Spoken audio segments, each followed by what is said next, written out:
रहमान अस्सलाम वालेकुम नाजरीन, मैं आदि शराजी, ये तुहाडा अपना चैनल पंजाबी पॉइंट। तो जनाब मैं इस वक्त गढ़ी शाह मौजूद हाँ यूरो स्टोर के नाल। गढ़ी शाह रोड है जनाब, बिल्कुल मेरे सामने नाल जनाब धर्मपुरा है। तो इत्थे ऑफिस है जनाब PTI का। तो NA हल्का NA 119 मियाँ शहजाद फरूक साहब इत्थे कैंडीडेट ने। तो दूसरे ਜਿਹੜੇ MP की सीट पर कैंडीडेट ने वो ने जनाब मियाँ मोहम्मद हारून अकबर साहब।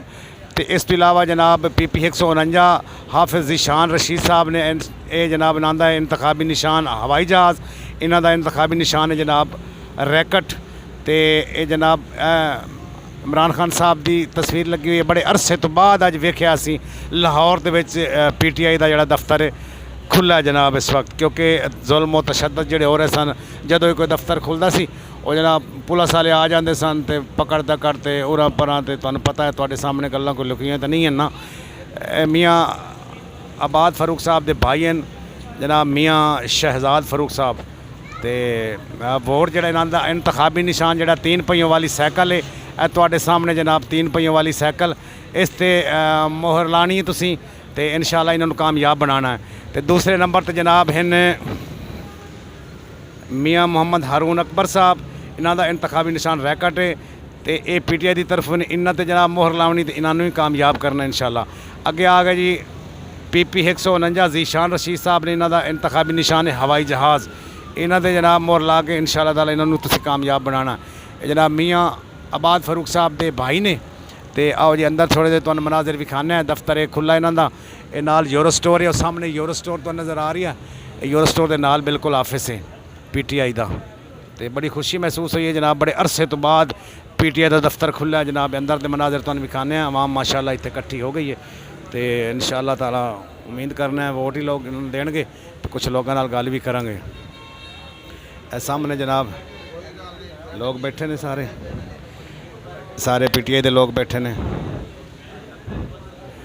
इतनिया पाबंदियां के बावजूद जनाब अज बड़े अरसे तो बाद खान साहब दी फ्लैक्सां वेखियां ने असीं। एक अरसा ही गुजर गया ही। मियाँ शहजाद फरूक साहब ने यह उन्होंने बेटे की तस्वीर लगी हुई नाल, जिन्हों का जनाब इलाज मुआलजे वास्ते किसी हॉस्पिटल इन्हों इलाज नहीं करान दिता गया। तो बच्चा वालिद साहब की वजह तड़प तड़प के मर गया। सामने जनाब NA 119 के इन्हों का इंतखाबी निशान है 3 पहियों वाली साइकिल। तो जोड़े इन्हों के नाल दूसरे भाई ने MP की सीटां तो वह भी तुहानूं विखा दिते हैं। तो जनाब अपना वोट जोड़ा ना तुसीं इन्हों इंशाअल्लाह ताला मोहरां लाणियां ने तो इन्होंने कामयाब करना हर हाल दे विच। तो यह सारे PTI के लोग बैठे ने जनाब। बड़ी खुशी हुई है जनाब। नाज़रीन तुहानूं भी बड़ी खुशी होगी। लाहौर दे जनाब NA 119 का ऑफिस है जनाब, क्योंकि काफ़ी अरसा हो गए इस दफ्तर असी लाहौर के मेरे ख्याल है बड़े अरसे तो बाद दफ्तर खुला है वेख्या PTI का।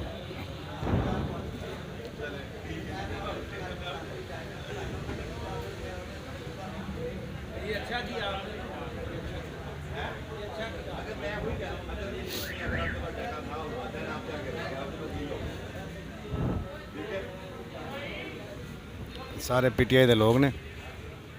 गल भी इन्होंने करांगे, पहले तुहानूं विखा ली, उस बाद इंशाअल्लाह गल भी करावांगे। मेरा दिल है इंशाअल्लाह कामयाबी मिलेगी इंशाअल्लाह ताला।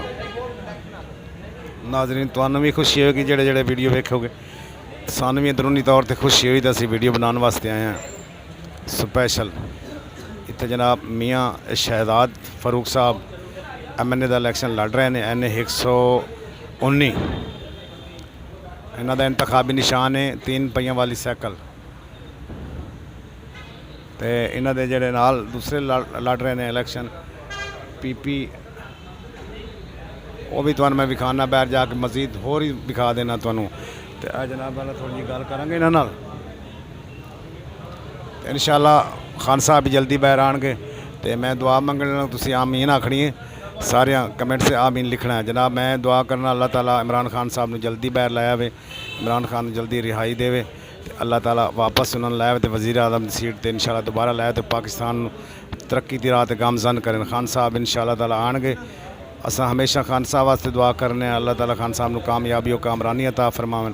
ਖਾਨ ਸਾਹਿਬ ਨੇ ਬੜੀ ਜਿੱਦੋ-ਜਹਿਦ ਕੀਤੀ ਹੈ। ਤੇ ਜਨਾਬ ਨਾਲ ਜਿਹੜੀ ਹੈ ਉਹਨਾਂ ਦੇ ਜਿਤਨੇ ਵੀ ਕਾਰਕੁਨ ਨੇ, ਜਿਤਨੇ ਵੀ ਕੈਂਡੀਡੇਟ ਨੇ, ਉਹਨਾਂ ਵੀ ਬੜੀਆਂ ਤਕਲੀਫਾਂ ਬਰਦਾਸ਼ਤ ਕਰਕੇ ਇਸ ਮੰਜ਼ਿਲ ਤੱਕ ਪਹੁੰਚੇ ਨੇ। ਬੜੇ ਅਰਸੇ ਤੋਂ ਬਾਅਦ ਵੇਖਿਆ ਜਨਾਬ PTI ਦਾ ਜਿਹੜਾ ਹੈ ਉਹ ਜਨਾਬ ਜਿਹੜਾ ਹੈ ਦਫ਼ਤਰ ਖੁੱਲ੍ਹਾ ਇੱਥੇ ਗੜੀ ਸ਼ਾਹ ਦੇ ਵਿੱਚ ਬੜੇ ਅਰਸੇ ਤੋਂ ਬਾਅਦ, ਕਾਫੀ ਅਰਸੇ ਤੋਂ ਬਾਅਦ। ਕਿਉਂਕਿ ਜਦੋਂ ਵੀ ਕੋਈ PTI ਦੇ ਕੋਈ ਰੈਲੀ ਕੱਢਦਾ ਹੈ, ਕੋਈ ਮਸਲਾ ਮਸਲਾ ਪੁਲਿਸ ਆ ਜਾਂਦੀ ਹੈ, ਪਕੜ ਦਕੜ ਸ਼ੁਰੂ ਹੋ ਜਾਂਦੀ ਹੈ। ਤੇ ਇਨਸ਼ਾਅੱਲਾ ਹੁਣ ਪਕੜ ਦਕੜ ਖਤਮ ਹੋ ਜਾਏਗੀ ਇਨਸ਼ਾਅੱਲਾ। ਹੱਕ ਤੇ ਸੱਚ ਹਮੇਸ਼ਾ ਉਹਦੀ ਫਤਹ ਹੁੰਦੀ ਹੈ। ਤੇ ਬਾਕੀ ਅੱਲਾਹ ਤਾਲਾ ਬਿਹਤਰ ਕਰਨ ਵਾਲਾ। ਤੇ ਦੁਆਵਾਂ ਨਾਜ਼ਰੀਨ ਯਾਦ ਰੱਖਣਾ। ਤੇ ਵੋਟ ਜਿਹੜਾ ਹੱਕ ਸੱਚ ਤੇ ਤੁਸੀਂ ਦੇਣਾ ਹੈ। ਤੇ ਇੰਤਖਾਬੀ ਨਿਸ਼ਾਨ ਤੁਹਾਨੂੰ ਦੱਸ ਦਿੱਤੇ ਨੇ। ਅਗਰ ਤੁਹਾਨੂੰ ਇਹ ਲੋਕ ਅੱਛੇ ਲੱਗਣ ਤਾਂ ਜਨਾਬ ਵੋਟ ਲਾਜ਼ਮਨ ਦੇਣਾ ਇਹਨਾਂ ਨੂੰ। ਨਾਜ਼ਰੀਨ ਸਿਰਫ ਤੁਹਾਡੇ ਵਾਸਤੇ ਮੈਂ ਵਿਖਾਉਣ ਵਾਸਤੇ ਇਹਨਾਂ ਦੀ 3 ਪਹੀਆਂ ਵਾਲੀ ਸਾਈਕਲ ਹੈ। ਮੀਆਂ ਸ਼ਹਿਜ਼ਾਦ ਫਾਰੂਕ ਸਾਹਿਬ ਇਹਨਾਂ ਦਾ ਨਾਂ ਹੈ। ਇਹ ਮੀਆਂ ਆਬਾਦ ਫਾਰੂਕ ਸਾਹਿਬ ਦੇ ਭਾਈ ਨੇ। ਤੇ ਇਹ ਨੇ ਹਲਕਾ N 119 ਦੇ ਉਮੀਦਵਾਰ MNA ਦੇ। ਤੇ ਇਹ ਦੂਸਰੇ ਨੰਬਰ ਤੇ ਜਨਾਬ ਹਨ ਮੀਆਂ ਮੁਹੰਮਦ ਹਾरून ਅਕਬਰ ਸਾਹਿਬ। ਇਹਨਾਂ ਦਾ ਇੰਤਖਾਬੀ ਨਿਸ਼ਾਨ ਰੈਕਟ ਹੈ। ਤੇ ਇਹ ਜਨਾਬ ਇਸ ਹਲਕੇ ਦੇ ਵਿੱਚ MPA ਦਾ ਇਲੈਕਸ਼ਨ ਲੜ ਰਹੇ ਨੇ।